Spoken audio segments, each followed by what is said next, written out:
First thing to note in Surprised by Joy is the structure of the poem. What are we dealing with here? What's the rhyme scheme? Notice that he's got whom and tomb and then find and mind and power and hour and so on and so forth. And that is consistent for most of the poem. But then suddenly it switches and becomes blind, return, bore, forlorn, more, unborn, restore.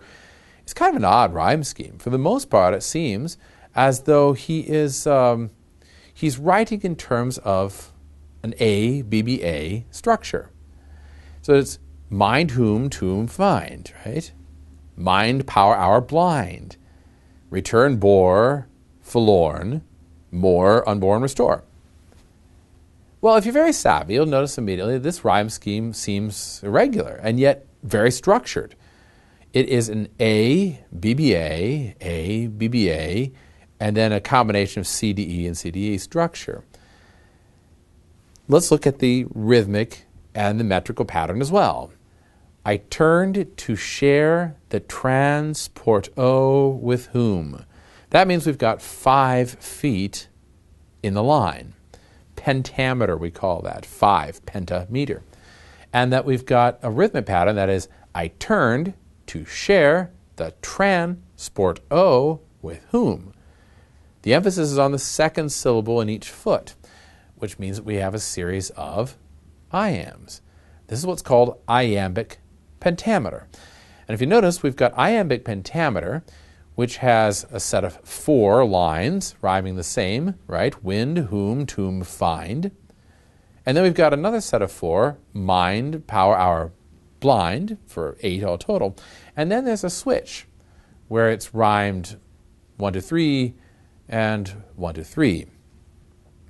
Well, if you're very good at math, that's 6 plus 8, and that equals 14. 14 lines all total, iambic pentameter. What we're dealing with here is called a sonnet. The sonnet structure here that is being employed by Wordsworth to address, again, this issue of the Lucy character. Now in this poem, notice, the speaker is saying that he turned to share the transport with whom but thee, which means whom is he addressing?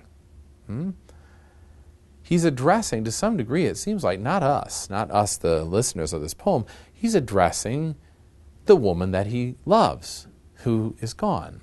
We find that out in the last part of the poem, where he talks about being near the grave where she died.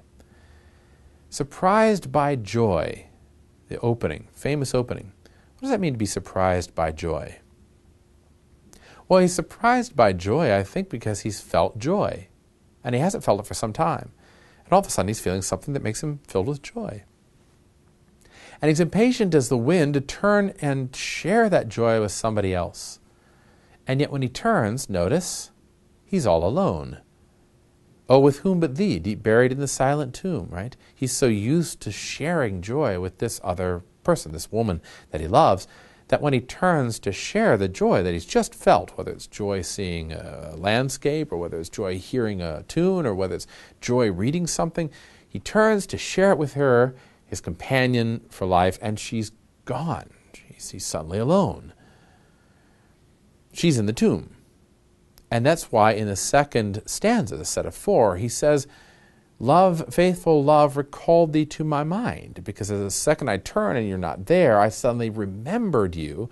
And I said to myself, I reproached myself, how could I forget thee? How's that possible, right? I thought that if I were to ever forget that you were dead, my life would end. This sense of misery and sorrow and intense loss he never wanted to let go of.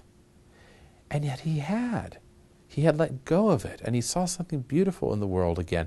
And then he was surprised that he had forgotten that she was dead. He never thought he would lose that sorrow, and yet he had. And that's why he says, that was a pain. It was like a pain that I had lost that sense of sorrow. And yet it was something that I could get over it. I could get over that sorrow. It wasn't as bad as the moment when I stood by your grave, all forlorn, knowing you were in the tomb.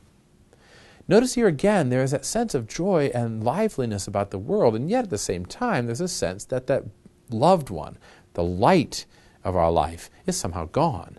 You see, it's by that intense experience that we know life is in us. We feel those things deeply, And we create something out of imagination to embody those feelings, like a sonnet, for instance. And for the Romantics, that was the essence of what poetry and life meant. Intense emotion recalled in tranquility.